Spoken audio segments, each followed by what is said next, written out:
Hello everyone, स्वागत है आप सबका आज की न्यूज़पेपर एनालिसिस में। लेक्चर से related PDF prelims and mains के क्वेश्चंस मैं टेलीग्राम चैनल पे दे दूंगी। लिंक मैं डिस्क्रिप्शन वो बॉक्स में डाल दूंगी, आप सब देख सकते हैं वहाँ से। स्टार्ट करते हैं आज की पहली न्यूज़ से। Gap between Delhi and Beijing, China is silent on LAC pull back. जो मैंने कल बताया था कि डिसएंगेजमेंट वो करना चाहते हैं पीएम मोदी कि वहाँ से अपने अपने ट्रूप्स वहाँ से हटा लिए जाएँ। ठीक है, मतलब कुछ जो डिस्प्यूट्स हैं वो सॉल्व हो जाए, जो मतलब जिन बाउंड्रीज़ पे थोड़े कम डिस्प्यूट है ना, उनसे हम अपनी मिलिट्रीज़ हटा लें। ठीक है, उस पर अभी चाइना अभी बिल्कुल साइलेंट है। बट वो लोग क्या चाहते हैं कि हाँ, मतलब साइलेंटली बैठ के क्या हो, मतलब कंसल्ट करके एक दूसरे से मतलब प्रॉब्लम सॉल्विंग अप्रोच से हम आगे चलें। ठीक है, यानी कि जो ब्रिक्स मीटिंग हुई थी जॉनसनबर्ग में, उसमें क्या हुआ कि पीएम मोदी ने मतलब एक इनफॉर्मल मीटिंग करी है। ठीक है, अब इसमें क्या हो रहा है कि चाइनीज़ गवर्नमेंट कह रही है कि पीएम मोदी की तरफ से रिक्वेस्ट आई है, और यहाँ के जो एडमिनिस्ट्रेटर्स हैं वो कह रहे हैं कि वहाँ से रिक्वेस्ट आई थी पहले। ठीक है, अब इसमें ये वो होता है डोमिनेशन ईगो वाली थिंग अब आ रही है सामने। ठीक है, यहाँ पे ये लाइन काफ़ी डिप्लोमेटिक थी। ये एज इट इज़ आप लिख सकते हैं अपने आंसर्स में। क्या है, we should place it appropriately in our bilateral relations and seek a fair, reasonable and mutually acceptable settlement. ये बोला है चाइनीज़ जो स्पोक पर्सन है। ठीक है, ये वाली लाइन भले ही चाइनीज़ स्पोक पर्सन ने बोली हो, बट आपके एग्ज़ाम पॉइंट ऑफ व्यू से बहुत इंपॉर्टेंट है, क्योंकि इसमें ये एक डिप्लोमेटिक लाइन है। ठीक है, reasonable and mutually accepted settlement through peaceful friendly consultation. ठीक है, मतलब फ्रेंडली कंसल्टेशन के थ्रू हम पीस इस्टेब्लिश कर सकते हैं वहाँ पे। ठीक है, एक fair and reasonable and mutually accepted settlement को लेके, क्योंकि अगर बाउंड्री डिस्प्यूट जो चल रहा है अगर वो म्यूचुअली वो जो एक एक्सेप्टेबल उससे चले ना, तो काफ़ी चीज़ें वहाँ पे ठीक हो सकती हैं। ठीक है, ये वाला भी आपको नोट करना है। मैं जितनी चीज़ें हाईलाइट करती हूँ वो सारी चीज़ें आपके लिए इंपॉर्टेंट होती है। वो एज इट इज़ आप अपने आंसर्स में जहाँ पे भी आपको मौका मिले आप लिख सकते हैं, चाहे आंसर्स में चाहे एसेस में। Prime minister underline the maintenance of मतलब peace and tranquillity in the border areas and observing the and respecting the LAC are essential for the normalisation of India China relationship. ठीक है, यानी कि पीएम मोदी कह रहे हैं अगर इंडिया चाइना रिलेशनशिप को नॉर्मलाइज करना है ना, पहले की तरह करना है, अच्छा करना है, वो तो हमें क्या करना होगा, पीस वहाँ पे इस्टेब्लिश करना होगा। जो एलएसी है वो यानी कि लाइन ऑफ एक्चुअल कंट्रोल है ना, उसकी बाउंड्रीज़ को हमें रिस्पेक्ट करना होगा, एक दूसरे की सॉवरेनिटी को एंड स्क्रूटिनी को हमें मेंटेन करना होगा। ये नहीं कि तुम हमारी बाउंड्री में आ रहे हो, और इंडिया तो खैर किसी की बाउंड्री में एग्रेशन करता है ही नहीं। ठीक है, इसमें क्या है कि मतलब दोनों साइड की कंट्रीज़ अगर पीस इस्टेब्लिश करना चाहती हैं तो बाउंड्रीज़ की स्क्रूटिनी को मेंटेन करना पड़ेगा। जो डिस्प्यूट हो रहे हैं वो कंसल्टेशन के थ्रू, नेगोशिएशन के थ्रू सॉल्व करना पड़ेगा। ठीक है, देखते हैं थंबनेल की न्यूज़। वो जो lead poisoning and many children लगाए हैं वहाँ पे। ठीक है, लेड पॉइजनिंग ये बहुत ही ज़्यादा इंपॉर्टेंट है आपके जीएस पेपर 2 के पॉइंट ऑफ व्यू से, health topic, and GS paper 3 environment lead poisoning. ठीक है, ये पूरा का पूरा आंसर इन्होंने दे दिया है, आप सारे पॉइंट्स एज इट इज़ आप नोट कर सकते हैं। ये मैं स्क्रीनशॉट आपको अपने टेलीग्राम चैनल पे दे दूँगी। ये वाला बहुत ही ज़्यादा इंपॉर्टेंट एडिटोरियल है, किसी भी हालत में नहीं छोड़ना है आपको आज का। ठीक है, as we aim to become Arogya Bharat, जो ये आरोग्य वो मतलब भारत वाली लाइन है, ये आप नोट कर सकते हैं कहाँ पे, ऐसे पेपर्स में। ठीक है, ऐसे मतलब ऐसे पेपर्स में इसे यूज़ कर सकते हैं।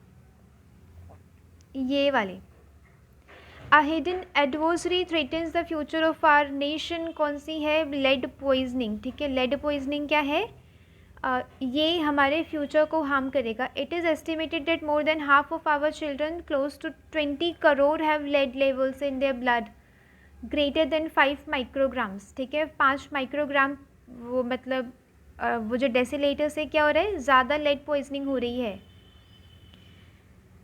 According to the WHO, any level above 5 mg decilitre a trigger for a thorough, वो मतलब review of the ways in which a person is being expose वो expose lead and for action to reduce और and is, यानी कि क्या बोलता है WHO कि 5 वो जो मिलीग्राम वो मतलब डेसीलीटर से कम नहीं होना चाहिए, मतलब ज़्यादा नहीं होना चाहिए, मतलब lead poisoning, right. Children are the most vulnerable, जो चिल्ड्रन होते हैं ना उनकी डेवलपमेंट स्टेज काफ़ी वुलनरेबल होती है अगर लेड पॉइजनिंग हो गया तो। Their developing bodies and brain absorb lead at a higher rate that can lead to irreversible damage, ठीक है, वो उनके ब्रेन को डैमेज कर देता है, उनकी जो कैपेसिटी होती है लर्निंग एंड थिंकिंग की उसे डैमेज कर देता है जो लेड पॉइजनिंग होता है। Consequences of lead poisoning range from neurological impairment and वो learning disabilities to stunted growth and organ damage, ठीक है। ऑर्गन डैमेज मतलब जैसे कि लिवर एंड किडनी डैमेज का भी वो रहती है दिक्कत।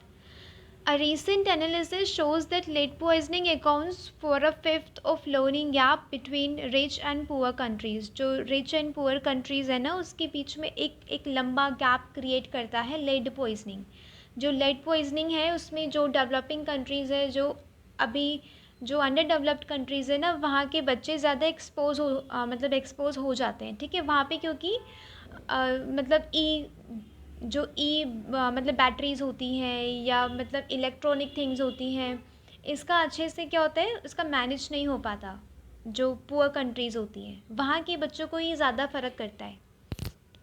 A toll on the society is high as affected children may face lifelong struggles, ठीक है, reduced educational attainment and diminished economic productivity। अब उनका ब्रेन, उनकी थिंकिंग एंड लर्निंग कैपेसिटी नहीं काम कर रही है तो आगे जाके ये ह्यूमन कैपिटल पे भी अफेक्ट करेगी, ठीक है। वो लोग अच्छे से पढ़ नहीं पाएंगे, प्रोफेशनल्स नहीं बन पाएंगे, स्टार्टअप्स नहीं खोल पाएंगे, इकोनॉमिक डेवलपमेंट कहीं ना कहीं हार्म होगी, ठीक है। इनिशियली जो सोर्स होता था लेड एक्सपोजर का वो था gasoline, water pipes and paints.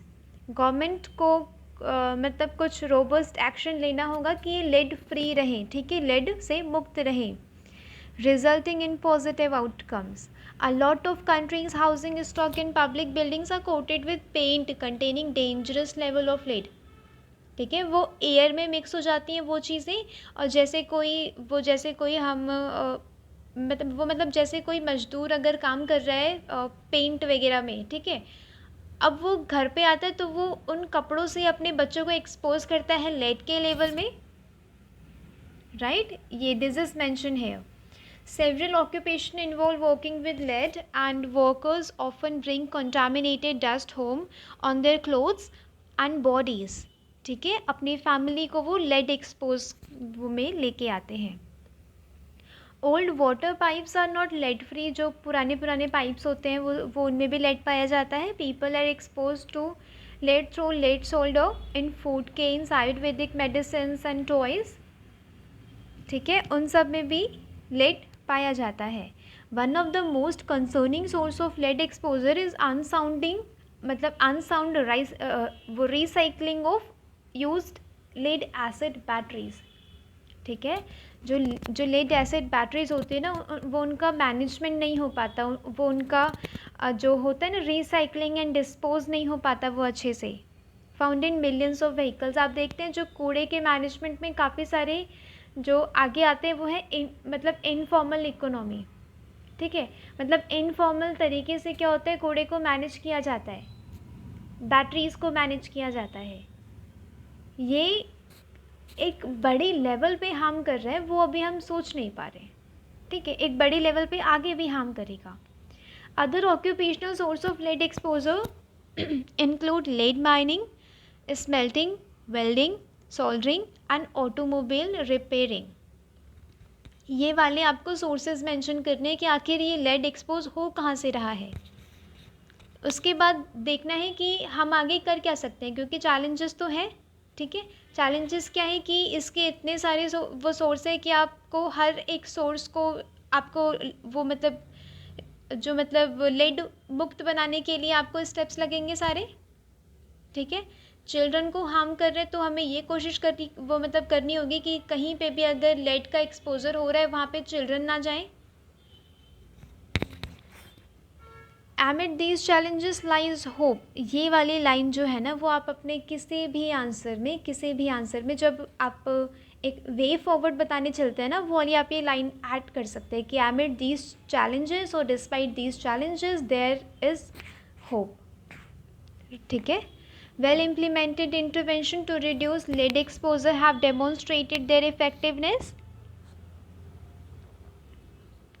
वो यानी कि अगर हम लेड को अच्छे से क्या करें, उसका रिड्यूस करें, उसका एक्सपोजर रिड्यूस करें या अच्छे से मैनेज करें तो एक काफ़ी पॉजिटिव आउटकम्स लेके आ सकता है। For example in Bangladesh adulteration with the lead chromate pigment was identified as a primary source of lead exposure। ठीक है, वो जो टर्मरिक एडल्ट्रेशन होता है लेड के साथ, क्या क्रोमेट वो मतलब पिगमेंट क्या एडल्ट्रेशन हो रहा था, मिलावट हो रही थी हल्दी में, ये सबसे बड़ा सोर्स था लेड एक्सपोजर का।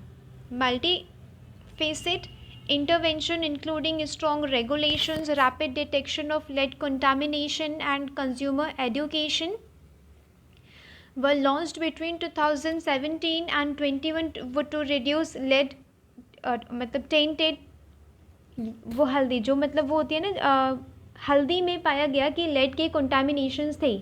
अब उसे टैकल करने के लिए एटलीस्ट स्टेप्स लिए गए। ठीक है, एक अवेयरनेस जनरेशन प्रोग्राम चलाया कि मतलब हल्दी में ये चीज़ें पाई जा रही हैं, एडल्ट्रेशन को किसी न किसी वो मतलब स्ट्रिक्ट रेगुलेशन वगैरह से टैकल किया गया। तो यानी कि अगर हम पॉजिटिव स्टेप्स लेते हैं ना, वो कहीं ना कहीं पॉजिटिव आउटकम हमें लाके देता है। First we need to robust legislative and policy framework. हमें लॉज लेके आने पड़ेंगे कि लेड की एडल्ट्रेशन नहीं होनी चाहिए कहीं पे, या इतने से वो जो गाइडलाइंस आती है ना कि इतने से इतने तक हम लेड यूज़ कर सकते हैं अपने प्रोडक्ट्स में, इससे ज़्यादा नहीं। WHO की जो गाइडलाइंस है उसे फॉलो करना ज़रूरी है। Manufacturing and recycling of lead acid batteries, उसके लिए एक लेजिस्लेशन, कोई लॉ, कोई रूल आना ज़रूरी है, गाइडलाइंस आनी ज़रूरी है कि इस वो वेस्ट से, मेथड से इन बैटरीज को डिस्पोज किया जाएगा या मैनेज किया जाएगा। E-waste and consumer products that contain lead, we need to strictly enforce the legally binding standards on paint and water pipes। Paint से एक्सपोजर होता है एंड वाटर पाइप से भी होता है। ठीक है, उसमें भी हमें गाइडलाइंस चाहिए होगी कि आपको ऑल्टरनेटिव्स ढूंढने हैं, वो जो लेड है ना उसकी ऑल्टरनेटिव्स ढूंढने हैं सबसे पहले तो, जो इन्वायरमेंट फ्रेंडली भी हो और चिल्ड्रन फ्रेंडली भी हो। ठीक है, मतलब हेल्थ फ्रेंडली भी हो। We should also have strong laws against informal recycling and use of lead containing waste. Strictly prohibited child labour in e waste picking. जो ई वेस्ट पिकिंग होती है उसमें चाइल्ड लेबर को बिल्कुल स्ट्रिक्टली प्रोहिबिट करिए, क्योंकि वो जो चिल्ड्रन हैं वो काफ़ी वुल्नरेबल होते हैं, बताया था। And metal mining and restrict access to toxic sites, यानी कि जो टॉक्सिक साइट्स है ना वहाँ पे एक्सेस बंद करो चिल्ड्रन का। ठीक है, चाइल्ड लेबर वहाँ से हटाओ। पेंट एंड जो वाटर पाइप्स होते हैं उनकी जो गाइडलाइंस आप वो मतलब निकालिए कि इतने से इतने लेवल तक ही रह पाएगा लेड, उससे ज़्यादा नहीं। और ये स्ट्रिक्ट रेगुलेशन भी ज़रूरी है इसकी वो मॉनिटरिंग एंड चेकिंग भी ज़रूरी है। Strong monitoring and reporting system for lead poisoning, a country wide effort. ये चाहिए कि कंटामिनेटेड साइट्स जो हॉटस्पॉट एरियाज़ है जहाँ पे आपको दिख रहा है कि यहाँ पे ये पेंट इंडस्ट्री है, ये वाटर पाइप्स बनाने की इंडस्ट्री है, ठीक है, या फिर मतलब ई जो वेस्ट है या ई जो प्रोडक्ट है उसे बनाने की मतलब फैक्ट्री या इंडस्ट्री है, कुछ असेंबल करने की है, ये सारी साइट्स होती हैं हॉटस्पॉट एरियाज़। इन हॉटस्पॉट एरियाज़ को अगर आप टैकल करेंगे तो वो तो ये निचले स्तर पे भी आप वो सोसाइटी में नहीं आ पाएगा, बच्चों में नहीं आ पाएगा ये। ठीक है, इसमें टॉप डाउन अप्रोच भी चाहिए, इसमें बॉटम टू टॉप अप्रोच भी चाहिए। बॉटम टू टॉप वो मतलब अप्रोच मतलब आप निचले स्तर पे आप वेस्ट को आप मैनेज मतलब कर रहे हैं सही से। Multi-pronged approach involving regulatory reforms and strict enforcement is essential. The government must prioritize the cleanup for contaminated sites, especially those located near schools and residential areas. जो लेड कंटामिनेटेड साइट्स है ना उसकी क्लीनिंग भी ज़रूरी है, specially schools के आसपास और जो रेजिडेंशियल एरियाज़ हैं उसके भी आसपास। वेस्ट मैनेजमेंट हमें सस्टेनेबल तरीके से लेना होगा, ठीक है, मतलब वो हार्म ना करे हमारे जनरेशन्स को। अगर हम सस्टेनेबल तरीके से नहीं लेंगे, हम किसी भी तरीके से अगर वेस्ट को मैनेज कर देते हैं, स्पेशली जो ई वेस्ट होता है, उससे हमारी आने वाली जनरेशन्स को, और जो भी छोटे छोटे बच्चे हैं वो एक्सपोज कर रहे हैं उसे, ठीक है, उन बच्चों को कहीं ना कहीं हार्म पहुंचेगा। Collaboration between government agencies, NGOs and international technical partners is crucial. एक इश्यू को टैकल करने के लिए ना सिर्फ सरकार ही उसमें कुछ नहीं कर सकती, उसमें लोगों का भी पार्टिसिपेशन चाहिए, सिविल सोसाइटी का भी चाहिए, NGO एंड जो इंटरनेशनल पार्टनर्स हो गए, सबको लेके साथ में चलना होता है, तब वो जाके इश्यू टैकल हो पाता है, ठीक है। इंटरनेशनल पार्टनर्स इसमें कैसे आएंगे, जैसे कि काफ़ी सारे ई प्रोडक्ट्स हम बाहर से लेते हैं, वो मतलब इंपोर्ट करते हैं, जैसे कि लैपटॉप हो गया, फ़ोन हो गया, ये इन सब में बैटरीज़ होती है, लेड एसिड बैटरीज़ इसमें यूज़ होती है। अब वहाँ से हमें कोऑपरेशन की ज़रूरत होगी कि आप अपनी कंपनीज़ को ये गाइडलाइंस दीजिए कि लेड की मात्रा इतने से इतने तक रहेगी। ये हो गया international cooperation, right.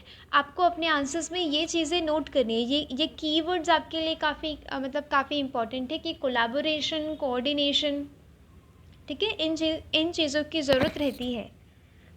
We need a well targeted public awareness programme, public को भी अवेयर करना पड़ेगा। Campaign should be focused on the danger and sources of lead exposure with direct appeals to parents and care givers, school, youth association, community leaders and health workers.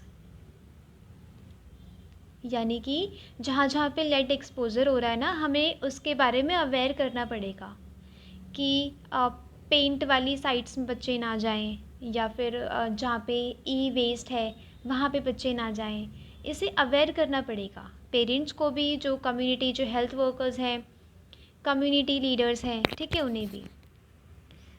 Educating worker and owners of lead-related industries, particularly battery of economic, electronic waste recycler will be critical. जो workers हैं, जो वहाँ पे जो lead related जो industries है उस पर काम करते हैं, ठीक है, उन्हें भी हमें अवेयर करना होगा, ओनर को भी अवेयर करना होगा कि देखो ये तुम्हारे जो ये काम है सोसाइटी को कितना हार्म कर रहे हैं, आने वाली जनरेशन को कितना हार्म कर रहे हैं, बच्चों को कितना हार्म कर रहे हैं, उनके ह्यूमन कैपिटल को कितना हार्म कर रहे हैं, ठीक है। और ये चीज़ें क्या क्रिएट करेंगी बाद में, लर्निंग पॉवर्टी। इसमें क्या होता है, बच्चा ना सोच पाता है, ना लिख पाता है, ना पढ़ पाता है। ये कहीं ना कहीं हम अपने जो डेमोग्राफिक जो डिविडेंड है उसका थोड़ा मिस यूटिलाइजेशन होगा या अनयूटिलाइज्ड वो रह जाएगा, ठीक है। अब बच्चे पढ़ेंगे नहीं, लिखेंगे नहीं, तो वो हो सकता है गलत डायरेक्शन में चले जाएं। उससे बचाने के लिए भी हमें क्या चाहिए, हमें बेसिक इश्यूज़ को टैकल करना पड़ेगा। With the strong government leadership, financial resources, innovation and collaboration between private industry, public sector, NGOs, we can control lead contamination of daily use products, eliminate unsafe lead recycling and smelting, clean up contaminated site, जो contaminated site है उन्हें clean किया जाए, eliminate किया जाए जितना हो सके lead को, या alternatives ढूंढा जाए, manage of safety drinking water,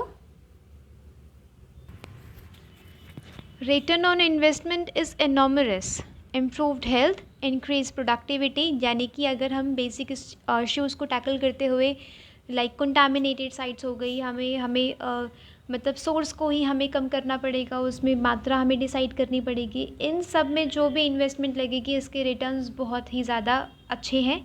कौन कौन से, improved health, increased productivity, higher IQs, ठीक है, ये IQ को भी अफेक्ट करता है लेड का एक्सपोजर, राइट।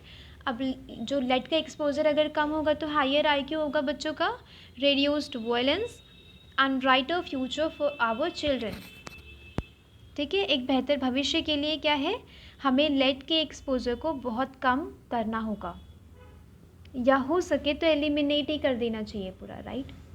अगर ऑल्टरनेटिव्स मिल रहे हैं तो एलिमिनेट ही हो जाए।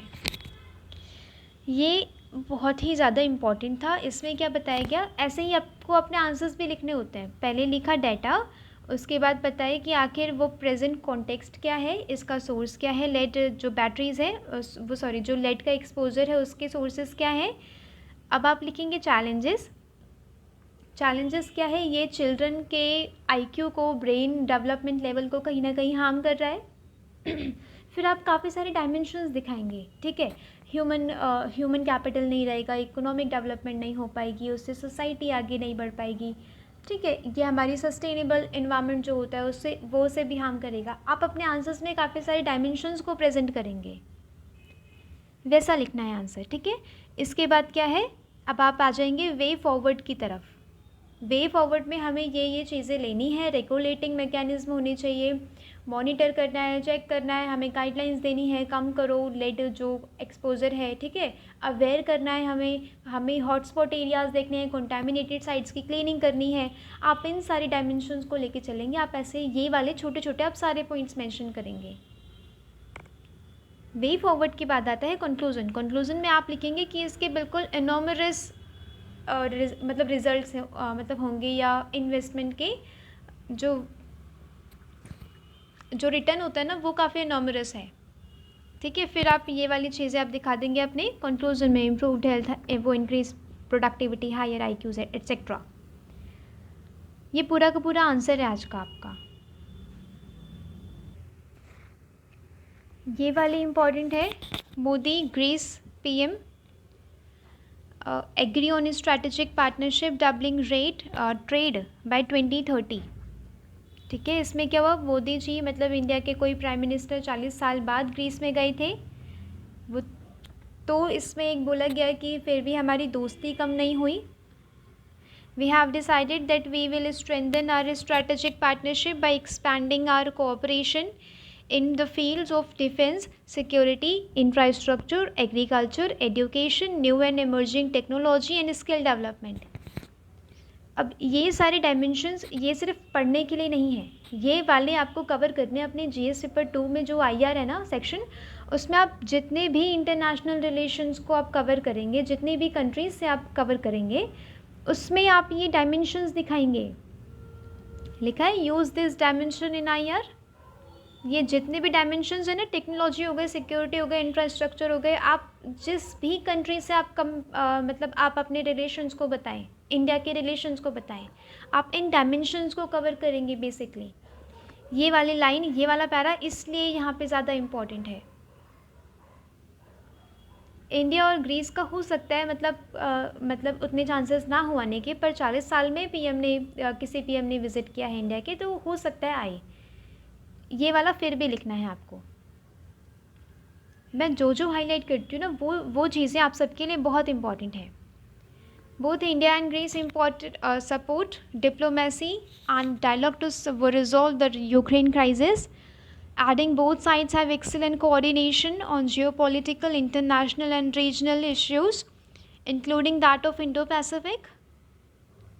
जो इंडो पैसिफिक रिलेशन से जो दिक्कतें आ रही हैं ना, एरिया से जो दिक्कतें आ रही हैं, जो वहाँ पे जियोपॉलिटिकल जो क्राइसिस टाइप का हो रहा है, उसमें इन्होंने क्या किया है कि इसमें जियोपॉलिटिकल इंटरनेशनल कोऑपरेशन चाहिए, एक्सीलेंट कोऑर्डिनेशन, हम कोऑर्डिनेट करने को तैयार हैं,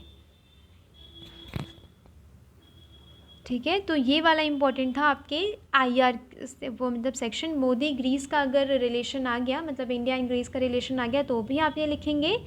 और ये वाला अगर नहीं आया, किसी भी देश से अगर रिलेशन पूछे जाएं, आप तब भी यही लिखेंगे, इन सारे डायमेंशंस को कवर करेंगे।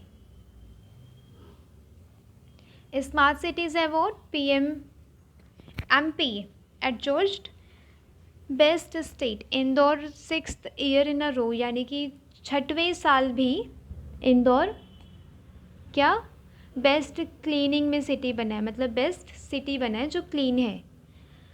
The Union Housing and Urban Affairs Ministry on Friday named Indore the best city and Madhya Pradesh the best state in the Smart Cities Mission, ठीक है। स्मार्ट सिटीज़ में वो मतलब मिशन में भी इंदौर ने वो मतलब रैंक किया है first. Madhya Pradesh would to have won the tag of the cleanest state in the Swachh Sarvekshan 2022 में भी. In the Smart Cities Award, Indore have shared the first place in the with Surat first time. ठीक है, सूरत के साथ साथ इंदौर ने smart cities award को जीता है. आपको यूटिलिटी देखनी है न्यूज़ की कि वो आप अपने जीएस पेपर्स में कैसे यूज़ कर सकते हैं. State of birds most species dip Indian peafowl among those flourishing. There is a general decline. जब बायोडाइवर्सिटी की कहीं पे बात आएगी तो आप ये बता सकते हैं कि स्टेट ऑफ इंडिया बर्ड्स 2023 के तहत ये बताया गया है कि बर्ड्स की जो डाइवर्सिटी थी वो कहीं ना कहीं कम हो रही है, बर्ड्स की स्पीशीज़ कम हो रही हैं. ठीक है, ये है तो प्रीलिम्स पॉइंट ऑफ व्यू से इम्पॉर्टेंट या किसी वन लाइनर करंट अफेयर जैसा लगता होगा आपको, बट ये अगर आप मेंशन करना चाहें ना तो आपको काफ़ी जगह मिलेंगी. आप अपने ऐसे में अगर कोई इन्वायरमेंट का एंगल दिखाएं तो आप ये दिखा सकते हैं. यूटिलाइजेशन ऑफ न्यूज़ आना चाहिए आपको. There is a general decline in the number of most bird species in the country. Some recording current decline and other projected the decline in the long term. यानी कि अभी कुछ decline हो रही है और कुछ आने वाले समय में डिक्लाइन हो जाएंगी. ये आप बायोडाइवर्सिटी में यूज़ करेंगे. पीफॉल क्या है? इंडियाज़ नेशनल बर्ड है. Most rapidly increasing species in the country today. ये रैपिडली इंक्रीज़ हो रही है पीफॉल, और काफ़ी सारे वो जो बर्ड्स हैं उनकी स्पीशीज़ है वो कम भी हो रही है. रिवाइज्ड एनसीएफ, ये वाली पूरी न्यूज़ तो आप सबके लिए इम्पॉर्टेंट नहीं है, बट अगर आप जीएस पेपर 1 में अगर आप लैंग्वेज डाइवर्सिटी दिखाएं या जीएस पेपर 2 में मतलब शिक्षा से अगर कोई रिलेटेड क्वेश्चन आ जाए कि उसमें लैंग्वेजेस का हो रहा है, ठीक है, ये आप तब मेंशन कर सकते हैं. रिवाइज्ड नेशनल करिकुलम फ्रेमवर्क आया है, ठीक है, जिसमें क्या कहा गया है? Student will study 3 languages in the grade 9 and 10.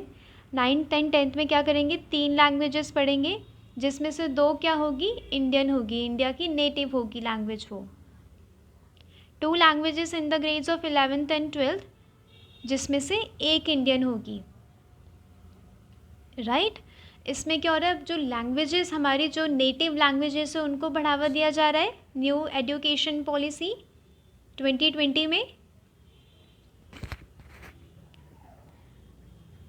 National education policy 2020 to promote teaching and learning in Indian languages and make greater interdisciplinary possible in school education. ये आपको करना है मेंशन. ठीक है, जब नेशनल एजुकेशन पॉलिसी का कोई question आएगा. It also list the competencies to be achieved by students in different वो subjects and stages. For example, social sciences is to be thematically organised in middle stage, from knowing the local to the global. For the 3 languages it aims for student to develop effective communication, discussion and writing skills. हम उस language में हम बिल्कुल competency हम लेके आना चाहते हैं बच्चों में, इफ़ेक्टिव कम्युनिकेशन हो ताकि उनका डिस्कशन हो उसमें, एंड राइटिंग स्किल्स उस लैंग्वेज में बढ़े. ठीक है, आज स्थिति ये आ गई है कि जो वेस्टर्न एजुकेशन है, इंग्लिश है, इसकी वजह से क्या हो रहा है? लोग जर्मन एंड फ्रेंच सीख लेते हैं, बट अपनी इंडियन लैंग्वेजेस वो जो उनकी मदर टंग है वो कहीं ना कहीं भूलते चले जा रहे हैं. उन्हें उसमें लिखना नहीं आता, वो समझना नहीं आता, वो बोलना नहीं आता. ये चीज़ें क्या है? ये चीज़ें अपने कल्चर को कहीं ना कहीं डिग्रेड कर रही हैं. बच्चों को ये रिपोर्ट आई थी ना कि बच्चों को अगर मदर टंग में सिखाया जाए तो वो काफ़ी अच्छा परफॉर्म कर सकते हैं, उन्हें दे दी जाती है इंग्लिश पढ़ने को. Why is Japan releasing Fukushima water and is it safe? Japan ने कहा है कि जो वो पानी को भेज दिया जाएगा. दायाची न्यूक्लियर वो पावर प्लांट था, डिस्ट्रॉय हो गया था 2011 में अर्थक्वेक एंड सुनामी की वजह से. चाइना ने क्या किया? जब से उसे पता चला है वो चाइना को कि अपना वो जो थर्मो न्यूक्लियर ट्रीटेड वाटर है उसे वो पानी में डालेंगे, मतलब पैसिफिक ओशन में डाल देंगे, तो क्या होगा? मतलब चाइना ने वहाँ से जो इम्पोर्ट होता है फिशेस या फिर अदर एक्वेटिक एनिमल्स, उसका इम्पोर्ट बैन कर दिया है कि कोई वहाँ से नहीं आएगा, क्योंकि ये वो उसका जो कंटामिनेशन है वो हमारे सिटीजन्स को हार्म कर सकता है। Why is water being released? Several reactors at the nuclear power plant melted down जब 2011 का earthquake इन सुनामी आई था तो काफ़ी सारे वो ख़राब हो गए थे। Since then workers are now defunct plant have been cooling reactors by using water. पानी को वो अब तक यूज़ कर रहे थे। All the radioactive water, about 350 million gallons, is stored in more than 1,000 storage tanks at the site. Radio active water को भी स्टोर करके रखा है, but the tanks are nearing capacity leading the workers to release water into the ocean after filtering it. उसे filter करने के बाद अब उसे रिलीज़ करना ज़रूरी होगा, क्योंकि टैंक्स की कैपेसिटी ख़त्म हो रही है। वो कब तक स्टोर करके रखेंगे 2011 से अब तक। एडवांस्ड लिक्विड प्रोसेसिंग सिस्टम के थ्रू क्या किया जाएगा, पानी को मतलब कंटामिनेट होने से बचाया जाएगा। Remove all the radio active contaminants, ठीक है, वो एक्सेप्ट ट्रीटियम। ये वाला इम्पॉर्टेंट है प्री के लिए, ठीक है। ये कौन सा सिस्टम है, एडवांस्ड लिक्विड प्रोसेसिंग सिस्टम। इसमें क्या होता है, रेडियो एक्टिव कंटामिनेंट्स को रिमूव कर दिया जाता है ट्रीटियम के अलावा। Tritium is a form of hydrocarbon that acres naturally in the earth atmosphere, ठीक है, अर्थ के एटमोसफेयर में होता है। ये पानी का पार्ट भी होता है। So it isn't possible to create a filter to separate it from the contaminated water. ये पॉसिबल नहीं हो पाएगा कि हम ट्रीटियम को हटाएं, क्योंकि ये एटमॉस्फेयर में भी है, पानी का एक पार्ट भी है, ठीक है। काफ़ी डिफ़िकल्ट होगा ये। It will dilute the contaminated water using sea water to ensure the concentration level of tritium are well below the safety standard, ठीक है। सी वाटर को यूज़ करेंगे वो, ताकि जो ट्रीटियम की जो लेवल है वो उसे कम किया जा सके। If the level of tritium remain too high after filtration it will repeat the process before releasing the water. इन्हें ये एंश्योर करना है कि ट्रीटियम का लेवल कम रहे। क्या वो पानी सेफ है? Japan and the international atomic energy agency which has peer reviewed the country's water release plan have said discharges of the treated water would have negligible radiological impact to the people and the environment. इन्होंने क्या बोला है, पर्यावरण पे, वातावरण पे, इन लोगों पे बिल्कुल ना के बराबर इफेक्ट पड़ेगा। वो ट्रीटियम वो मतलब डेंजरस नहीं है, और अगर ये गई भी ह्यूमन बॉडी के अंदर तो वो तो इसका रिस्क बहुत ही लो होगा। ये जापान गवर्नमेंट ने बोला है, ठीक है। वो ये आगे वो देखना है कि चाइना इंपोर्ट बैन को हटाता है कि नहीं हटाता है, ठीक है। देखते हैं एडिटोरियल। मॉनसून वॉरीज, अल नीनो की वजह से जो दिक्कतें आ रही हैं सप्लाई साइड में, सप्लाई साइड फूड इन्फ्लेशन में, उसे टैकल करना वो करना बताया गया है। इसमें क्या हो रहा है, वो जो सरकार है वो एक्सपोर्ट पे बैन लगा दे रही है कुछ कुछ, like basmati, non basmati white rice हो गया, शुगर हो गया, अनियन एक्सपोर्ट हो गया। बैन को हमने कर्ब कर दिया था वीट को, ठीक है। इससे क्या हो रहा है, ताकि इन चीज़ों की, इन खाद्य सामग्री की अवेलेबिलिटी बनी रहे अपने इंडिया में। अगर इंडिया में नहीं बनी रहेगी तो क्या होगा, डिमांड इधर से ज़्यादा होगी, वहाँ से सप्लाई कम होगी, प्राइजेस राइज होंगे एंड इन्फ्लेशन होगा, ठीक है। इन्फ्लेशन को टैकल करने के लिए सिर्फ मॉनिटरी पॉलिसी ही नहीं काम आती, सप्लाई साइड इश्यूज़ भी टैकल करने होते हैं, जो होता है गवर्नमेंट के हाथ में, ठीक है। एक्सपोर्ट इंपोर्ट गवर्नमेंट के हाथ में है, वो आरबीआई के हाथ में नहीं है। यानी कि इन्फ्लेशन को टैकल करने के लिए आरबीआई एंड गवर्नमेंट दोनों को एक साथ आना होता है, ताकि इन्फ्लेशन मतलब एक मध्य लेवल पे बना रहे, ना ज़्यादा हो ना बहुत कम हो। Eight G20 agreeing to agree, ये वाला इम्पॉर्टेंट है। यानी कि आपको जो मतलब डेवलप्ड कंट्रीज़ बोल रही है ना कि यूक्रेन क्राइसिस हो गए, कोरोना क्राइसिस हो गए, जिस वजह से फ़ंड अवेलेबल नहीं है, ठीक है, आपको फंड कहीं ना कहीं से अवेलेबिलिटी आपको चाहिए होगी एमर्जिंग इकोनॉमीज़ के लिए। ठीक है, जो हिस्टोरिकल इमिटर्स थे ना, जैसे कि डेवलप्ड कंट्रीज़ हो गई जिन्होंने जो ग्लोबल ग्रीन हाउस गैसेज है वो इतनी ज़्यादा इमिट कर दिया कि अब वो रिस्पॉन्सिबिलिटी लेने से मना करते हैं अपनी।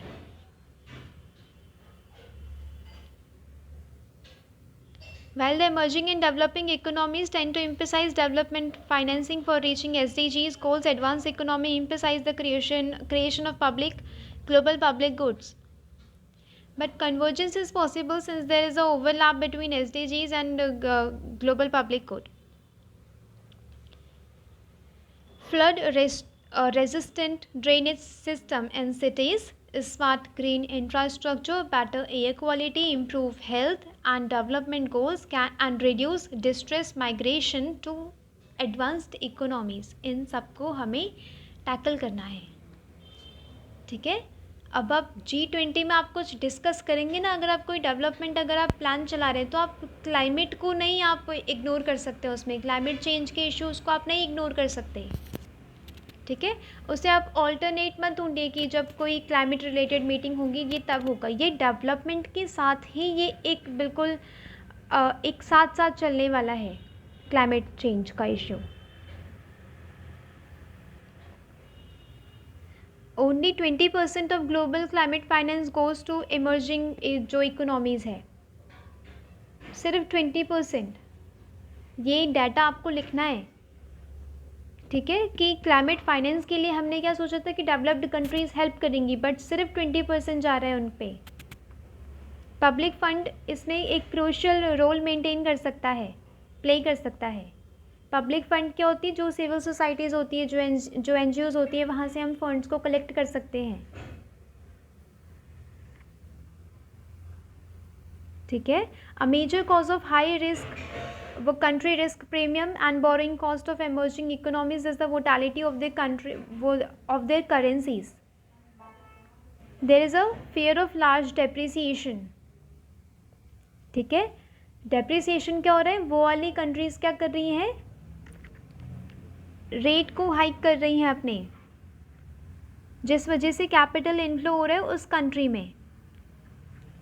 Quantitative easing and zero advanced economic policy interest rate aggravated surges of capital inflows in search of yield that becomes outflow to safe havens. ठीक है, आउटफ्लो हो जाता है एमर्जिंग इकोनॉमी से एंड इनफ्लो हो जाता है कहाँ पे, एडवांस्ड इकोनॉमी में। अब यहाँ पे फॉरेन डायरेक्ट इन्वेस्टमेंट नहीं रहेंगी या FPIs नहीं रहेंगे तो इस कंट्री का डेवलपमेंट कैसे होगा,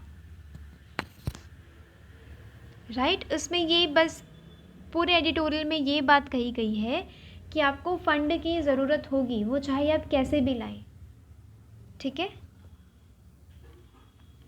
credit rating agencies better global safety nets and वो मतलब such as automatic access to multilateral and bilateral swaps, आपको ये कुछ स्टेप्स लेने हो गए। ब्रेटन वुड्स का जो मल्टीलेटरल डेवलपमेंट बैंक है उसमें कुछ रिफॉर्म्स लेके आने होंगे, यानी कि फ़ंड को हमें जो डेवलपिंग कंट्रीज़ हैं उन तक पहुंचाना होगा, तभी ये वो जो एक इश्यू है क्लाइमेट चेंज का वो एक ग्लोबल लेवल पे सॉल्व हो पाएगा। ये वाला इम्पॉर्टेंट है आपके लिए, the new discourse of global south. China world की सेकेंड मोस्ट पावरफुल कंट्री है, ठीक है, नेशन है, फिर भी वो ये कहता है कि मुझे डेवलपिंग का स्टेटस है। Insisted in the BRICS summit in Johannesburg that it would be a part of developing world. ठीक है, ये डेवलपिंग रहना ही पसंद करेगा चाइना। और इंडिया क्या चाहता है कि अपने 2047 का जब कि मतलब हमें क्या चाहिए, डेवलप्ड स्टेटस का टैग चाहिए। उस टाइम पे हम अपनी कंट्री को इतना डेवलप कर देंगे, ठीक है, 2047 तक। Emphasize on the construct of Global South and describes BRICS as a platform for discussing and deliberating on the concerns of entire Global South। यानी कि Global South के कंसर्न को इंडिया एक लीड रोल प्ले करेगा वो उनके concerns को सामने लेके आने के लिए। अब ये एक इंटरेस्टिंग क्वेश्चन उठता है कि आखिर ये डेवलपिंग और डेवलप्ड होता क्या है। ठीक है, वर्ल्ड ट्रेड ऑर्गेनाइजेशन कहता है कि इनकी कोई ऐसी कोई लीगल डेफिनेशन नहीं है डेवलपिंग और डेवलप्ड की। मेंबर अपने आप ही अनाउंस करते हैं कि वो डेवलपिंग है या डेवलप्ड है। अदर मेंबर्स कहते हैं कि ये जो उनका डेवलपिंग और डेवलप्ड का जो स्टेटस अपने आप ही अनाउंस कर देना है ना, ये काफ़ी कुछ चैलेंजेस क्रिएट कर सकता है। Going by general definition, developed country should have a developed economy. ठीक है, एक बिल्कुल विकसित आर्थिक मतलब अर्थव्यवस्था होनी चाहिए with reasonably high GDP and advanced physical, scientific and technological infrastructure and good quality living standards called HDI। इन सब से देखा जाता है कि डेवलप्ड कंट्री है या डेवलपिंग है। एंड चाइना इन सब में डेवलप्ड मतलब पैरामीटर्स में आते हैं। इन सब में ना, जैसे कि साइंटिफिक एंड टेक्नोलॉजिकल इंफ्रास्ट्रक्चर वहाँ पे है ही, फिजिकल इंफ्रास्ट्रक्चर वहाँ पे है ही, जीडीपी रीजनेबली हाई वहाँ पे है ही। तो ये कुछ डेवलप्ड मीजर्स हैं, ये कुछ पैरामीटर्स हैं जो डेवलप्ड बताते हैं उसे, बट चाइना स्टिल कहता है कि वो एक डेवलपिंग कंट्री है। जो डेवलप्ड एंड डेवलपिंग का जो बीच का जो एक गैप था ना, वो कहीं ना कहीं अब ब्लर होता चला जा रहा है। इंडिया कैसे ट्रांसफॉर्म हो गया इस लेस देन अ डिकेड में, क्योंकि कुछ स्टेप्स लिए गए। Supply side reform, RERA act है जो रेगुलेशन ऑफ स्टेट, ठीक है, एंड जो जो मतलब बैंकरप्सी कोड हम भी हम लेके आए थे। ये कहीं ना कहीं जो डायरेक्ट बेनिफिट ट्रांसफ़र है, ये कहीं ना कहीं हमारी इकोनॉमिक को, आर्थिक स्थिति को सुधार रहा है। It is predicted that rising on the positive impact of these reforms, the Indian economy is set to reach the $8 trillion mark by 2031 and register a GDP per capita of $5,200। ठीक है, आपको ये वाला डाटा मेंशन करना है, specially जब conclusion की बात आए। ठीक है, ये एक डेवलपिंग कंट्री, एक पॉजिटिव आपको अप्रोच देना होता है वे फॉरवर्ड में, राइट। एक ऑप्टिमिस्टिक एटीट्यूड अपना दिखाना होता है, उसमें ये आप मेंशन कर सकते हैं। आज के डेट में cities in India today boast of वो मेट्रो रेल प्रोजेक्ट्स होते हैं, नेशनल हाईवेज़ हम बना रहे हैं, नेशनल वाटरवेज़ बना रहे हैं, वंदे भारत ट्रेन्स आ रही हैं, इंफ्रास्ट्रक्चर डेवलप हो रहा है। साइंटिफिक में देखें तो अभी अभी हमारा चंद्रयान 3 गया, इसे हमें 4 नेशन में हम इंक्लूड हो गए हैं जो जिसने कदम रखा है चांद पे। तो यानी कि टेक्नोलॉजिकल एडवांसमेंट भी है। अब हम कहीं ना कहीं डेवलप्ड हो रहे हैं ना। इसमें क्या है, ग्लोबल साउथ और जो ग्लोबल नॉर्थ के बीच के जो लाइन थी ना, वो भी ब्लर हो रही है। अब ग्लोबल साउथ भी आगे बढ़ रहा है। These dividing lines between developing and developed nations are fast blurring. It will be a mistake to interpret global south on the same indicators। अब जो पहले जैसे इंडिकेटर्स हम ग्लोबल साउथ के लिए यूज़ करते थे कि ज़्यादा पॉपुलेशन है, इकोनॉमी उतनी अच्छी नहीं है, इंफ्रास्ट्रक्चर नहीं है, साइंटिफिक इन्वेंशंस नहीं है, ठीक है, साइंटिफिक मतलब डेवलपमेंट, टेक्नोलॉजिकल डेवलपमेंट नहीं है। अब उन पैरामीटर्स से हट के हमें सोचना पड़ेगा, क्योंकि ये लाइंस अब ब्लर हो रही हैं। अब ग्लोबल साउथ में भी अब टेक्नोलॉजिकल डेवलपमेंट आप देखेंगे, साइंटिफिक इन्वेंशन। अब हम ग्लोबल साउथ है ना, इंडिया एक ग्लोबल साउथ साउथ की कंट्री है। अब टेक्नोलॉजिकल एडवांसमेंट हमारी कंट्री ने जो की है, भी चंद्रयान 3 को भी वो भेज के वो पूरे विश्व ने देखा है। As new agenda items like sustainable living, ecological balance and universal healthcare take precedence in global discourse, a need for challenging lifestyle and attitudes is being acutely felt everywhere।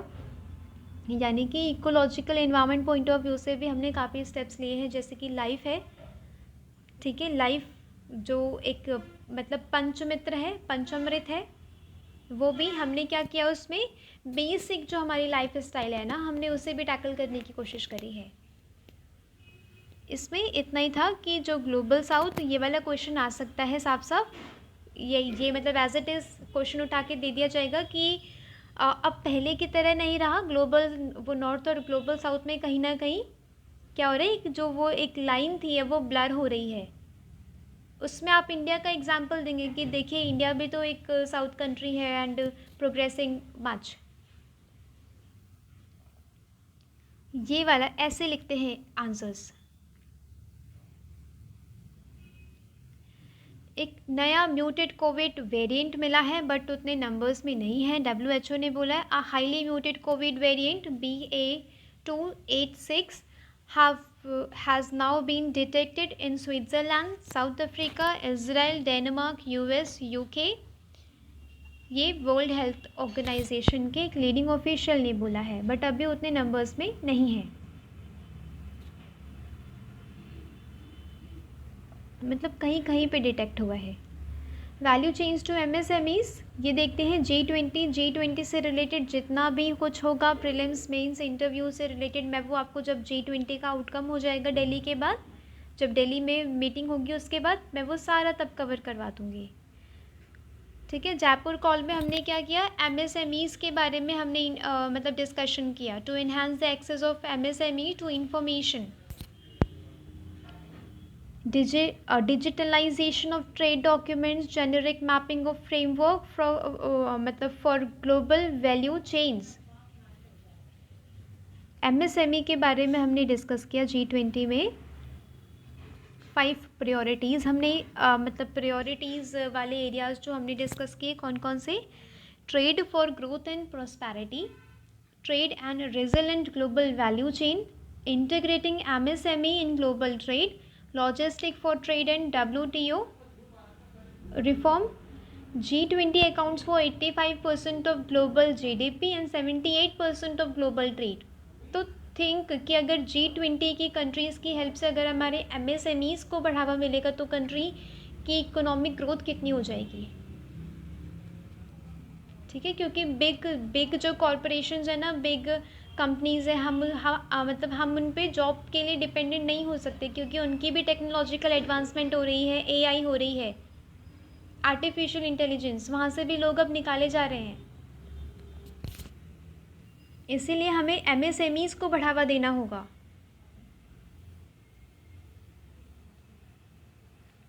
आज के लिए बस इतना ही, मिलते हैं कल। आज न्यूज़पेपर में इतना ही था जो जानने लायक था एंड आपके GS पेपर्स या essays के लिए काम का था। मिलते हैं कल। Thanks for watching. Thank you so much.